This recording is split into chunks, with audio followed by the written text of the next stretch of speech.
Inflation is a part of our economy, but when it gets out of control, it can negatively affect us through the actions that the government makes to counteract its hyperactivity, as well as its direct effects on us. Before I get into the effects that the current inflation situation has on us, I will explain what inflation is and why it has recently arisen. Inflation is the process of the individual dollar decreasing due to an increase in the cost of living and/or more money being circulated throughout the economy. The inflation is calculated based on the Consumer Price Index, which is a basket of goods which produces a weighted average of how much things cost throughout the economy.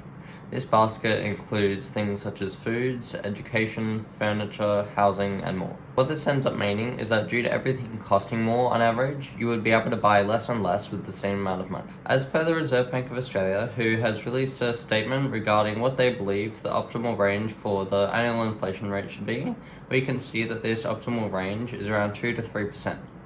This reflects the overall growth of the economy on a physical scale, so that our ambitions don't outgrow our infrastructure. Right now, well, as per the report that came out in October, our current annual inflation rate in Australia, calculated as the 12 months leading up to September this year, is 7.3%, well above the optimal range that the Reserve Bank gave us.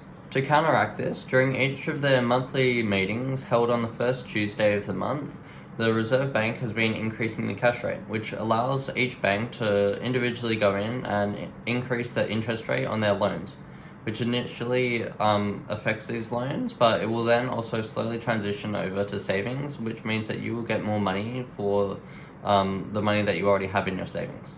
During the pandemic, people bought consumer durable goods on a more frequent basis than they did beforehand.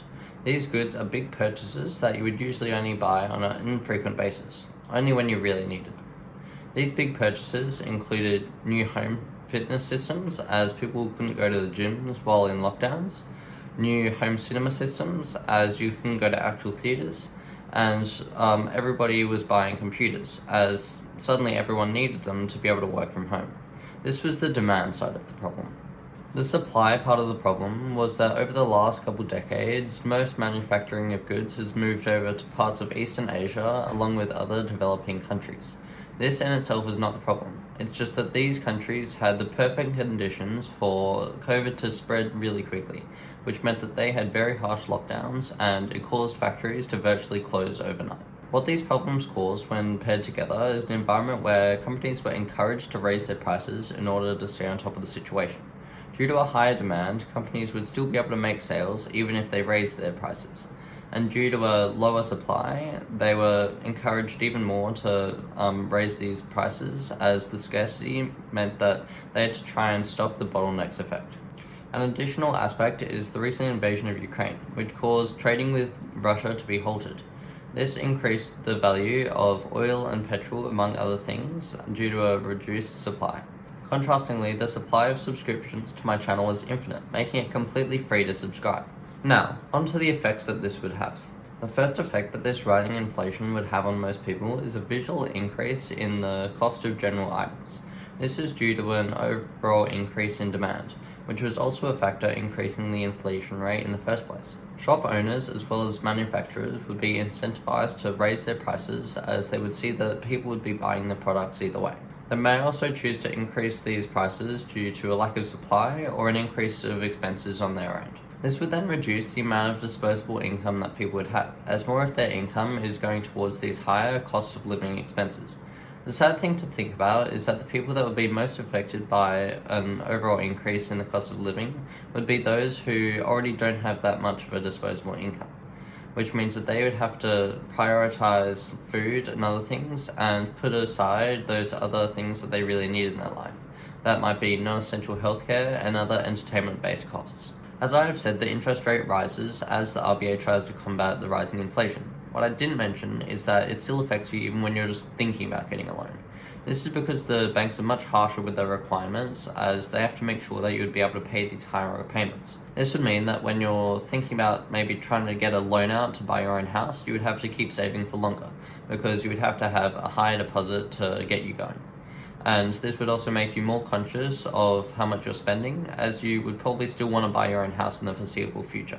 On a positive note, rising interest rates will eventually reach your savings, even if it takes a few months. This would encourage people to start saving more of their money, as they would be able to take advantage of the slightly higher interest rates now, as well as being able to take full effect of the risen interest rates once they come up to where they are with loans.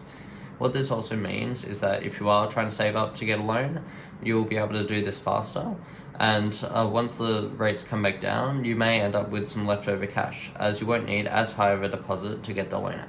This rising interest rate would also have an effect on those who own investment properties, as they would most likely still have repayments due on the loans that they used which supported the purchase of those properties.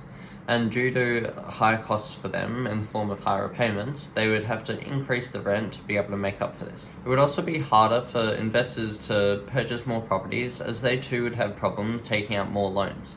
And this would mean that there are less houses on the market to rent, creating a very tight market.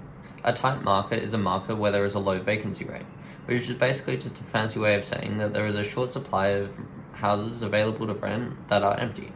And this would mean that if renters are looking to move to a new property, they would firstly have a problem finding another property, and even if they did find one, they would most likely have to pay higher rent, let alone paying for all of the moving costs along the way. This again affects investors because they may spend months without a tenant in their property providing them with income. That's all for me today. I'm Tom, and I'm signing off for another Tom's Morning Magic video. See ya!